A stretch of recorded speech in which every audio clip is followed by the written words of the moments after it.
अंग्रेजों के जमाने से चले आ रहे 3 आपराधिक कानूनों में हुआ बदलाव। संसद से मंजूरी मिलने के बाद बदलाव हुआ है।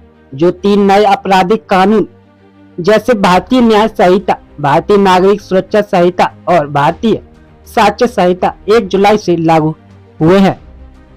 भारत सरकार ने राज्यों और केंद्र शासित प्रदेशों के साथ नियमित बैठकें की और वे नए आपराधिक कानूनों को लागू करने के लिए प्रौद्योगिकी, क्षमता निर्माण और जागरूकता पैदा करने के मामले में पूरी तरह सक्षम हुए।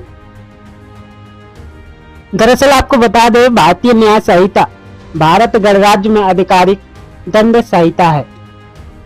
यह दिसंबर 2023 में संसद द्वारा पारित होने के बाद 1 जुलाई 2024 को भारतीय दंड संहिता आईपीसी को बदलने के लिए लागू हुई है, जो ब्रिटिश भारत के समय से चली आ रही है।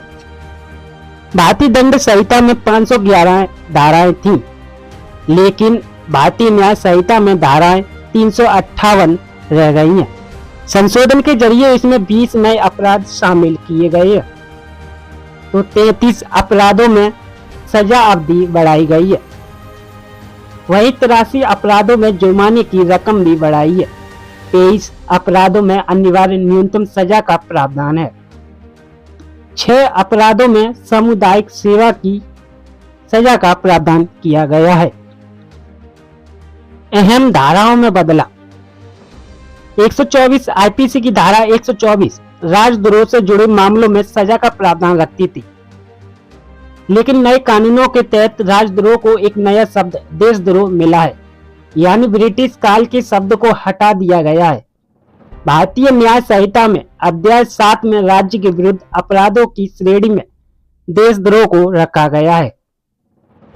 वहीं धारा 144 आईपीसी की धारा 144 घातक हथियार से लैस होकर गैर कानूनी सभा में शामिल होने के बारे में थी। इस धारा को भारतीय न्याय संहिता के अध्याय 11 में सार्वजनिक शांति के विरुद्ध अपराध की श्रेणी में रखा गया है। अब भारतीय न्याय संहिता की धारा 187 गैर कानूनी सभा के बारे में है। वहीं धारा 302 पहले किसी की हत्या करने वाला धारा 302 के तहत आरोपी बनाया जाता था। हालांकि अब ऐसे अपराधियों को धारा 101 के तहत सजा मिलेगी। नए कानून के अनुसार हत्या की धारा को अध्याय 6 में मानव शरीर को प्रभावित करने वाले अपराध कहा जाएगा। धारा 307 नए कानून के अस्तित्व में आने से पहले हत्या करने के प्रयास में दोषी को आईपीसी की धारा 307 के तहत सजा मिलती थी।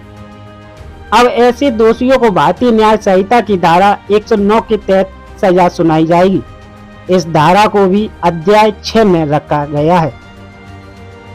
वहीं धारा 376 दुष्कर्म से जुड़े अपराध में सजा को पहले आईपीसी की धारा 376 में परिभाषित किया गया था। भारतीय न्याय संहिता में इसे अध्याय 5 में महिलाओं और बच्चों के विरुद्ध अपराध की श्रेणी में जगह दी गई है। नए कानून में दुष्कर्म से जुड़े अपराध में सजा को धारा 63 में परिभाषित किया गया है। वहीं सामूहिक दुष्कर्म को आईपीसी की धारा 376 डी को नए कानून में धारा 70 में शामिल किया गया है।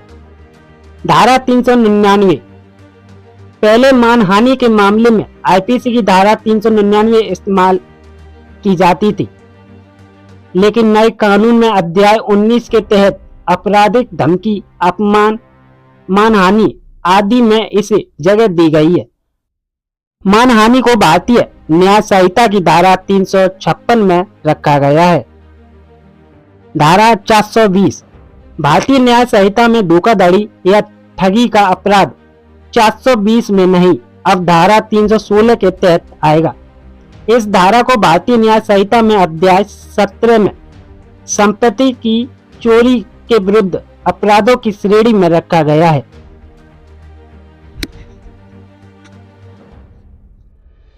Bureau report LSN news.